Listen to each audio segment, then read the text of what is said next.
गांव में राजू नाम का एक लड़का रहता था। उसका घर कच्ची मिट्टी का था, कपड़े फटे पुराने और पेट भरने के लिए भी रोज संघर्ष करना पड़ता था। लेकिन उसके माता पिता ने उसे हमेशा यही सिखाया था, बेटा ईमानदारी और मेहनत ही सबसे बड़ा धन है। झूठ, लालच और चोरी से कभी सुख नहीं मिलता। राजू ये बात मन में बिठा लेता है। एक दिन खेतों के पास खेलते हुए राजू को जमीन पर एक सोने का सिक्का मिलता है। उसके मन में कई विचार आते हैं। अगर ये मेरा होता तो हम कर्ज चुका देते, माँ के लिए साड़ी और पिताजी के लिए बैल खरीदता। लेकिन अगले ही पल वो सोचता, ये सिक्का मेरा नहीं है, अगर मैंने इसे रख लिया तो मैं भी तो चोर हुआ। वो सिक्का उठाकर गांव के चौपाल में ले जाता है और सबके सामने ईमानदारी से बताता है। असल में सिक्का गांव के धनवान सेठ श्यामलाल का था। सेठ राजू की ईमानदारी देखकर प्रभावित होता है, पर वो सोचता है सिर्फ एक सिक्का लौटाने से ईमानदार साबित नहीं होता, मुझे इसकी और परीक्षा लेनी होगी। वो राजू को अपने खेतों की रखवाली का काम देता है। सेठ का खेत बहुत बड़ा था, वहाँ गेहूं और धान की फसलें लहलहा रही थी।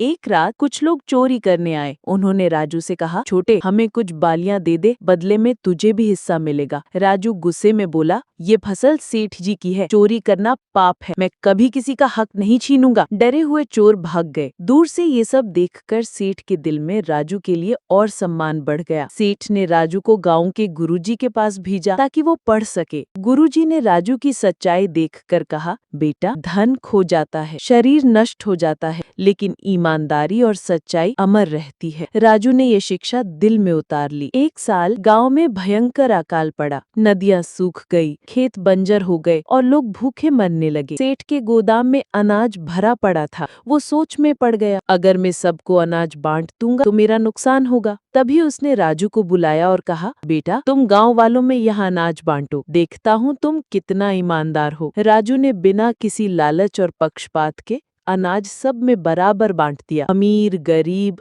अपना पराया, सबको। कुछ लोग रिश्वत देकर ज्यादा अनाज मांगते, लेकिन राजू साफ इनकार कर देता, अनाज सबका है, मैं किसी का हक नहीं छीनूंगा। गांव वाले उसके न्याय से बहुत खुश हुए। गांव के लोग चौपाल में इकट्ठे हुए और बोले, राजू जैसे लड़के ही गांव की शान है, इसकी ईमानदारी ने हम सबको बचाया। सेठ भावुक होकर बोला, आज मुझे समझ आया कि सच्चा धन सोने चांदी नहीं बल्कि ईमानदारी और भरोसा है। उसने राजू को अपने बेटे जैसा मान लिया और उसकी पढ़ाई लिखाई की पूरी जिम्मेदारी उठा ली। ईमानदारी का फल हमेशा मीठा होता है। कठिनाई चाहे कितनी भी हो, सच्चाई और ईमानदारी ही इंसान को असली सम्मान और सुख देती है।